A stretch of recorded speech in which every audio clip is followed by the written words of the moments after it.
కామేపల్లి మండలం పండితాపురం గ్రామంలో ఆదివారం గంగమ్మ జాతర కార్యక్రమాన్ని గ్రామంలోని యాదవులందరూ వైభవంగా జరుపుకున్నారు. ఈ సందర్భంగా మహిళలు భారీ ఎత్తున బోనాలు ఎత్తుకుని ఊరేగింపుగా డబ్బులు వాయిద్యాలతో వెళ్లి గంగమ్మకు మొక్కులు చెల్లించారు.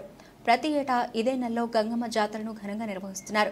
గ్రామంలోని ప్రతి యాదవ్ కుటుంబం భక్తి ప్రపత్తులతో అమ్మవారికి గొర్రెపోతులను బలి ఇచ్చి మొక్కులు చెల్లించుకుంటారు. కార్యక్రమంలో డీసీసీబీ డైరెక్టర్ మేకల మల్లిబాబు యాదవ్ దంపతులు కుటుంబంతో సహా పాల్గొన్నారు. కార్యక్రమంలో కొండాయిగూడెం మత్స్యశాఖ అధ్యక్షులు మేకల మల్లికార్జునరావు, మేకల మహేష్ బాబు, సోమనబోయిన మల్లికార్జున్, లక్ష్మీనారాయణ, చింతల వెంకయ్య, చింతల చిన్న వెంకటేశ్వర్లు, ఆరిపిన్ని ఫారెస్ట్ వెంకటేశ్వర్లు, అలిక బక్కయ్య, కేతబోయిన రాంబాబు, ఎర్రగడ్డ వెంకటేశ్వర్లు, ఎర్రగడ్డ ఉపేందర్, అర్వలాల్ కృష్ణ, సోమయ్య, అరవ్ బాబు, ఆరిపిన్ని అశోక్, వెంకట్రావు, మేకల అన్నపూర్ణ, నాగలక్ష్మి, కమలమ్మ తదితర యాదవ్ బంధుమిత్రులు పాల్గొన్నారు.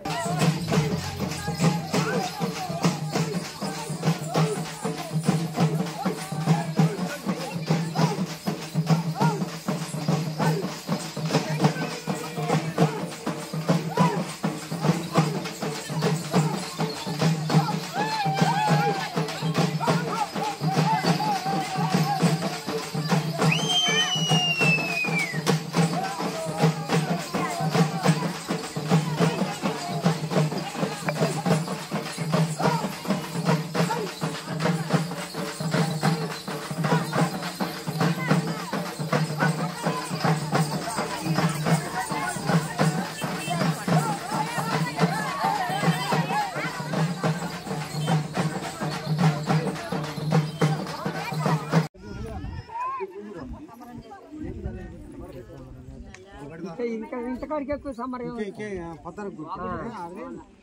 జడతా పట్టేప్పుడు ఎంతకాడికి ఇంకా సమ్మర్ చేతులు పాకండి కొద్దిగా మీరు చెప్పు చేతులు చెప్పేది ఏం కాదు ఎదుగుతుంటారు నిండుకొని ఉంటాయి.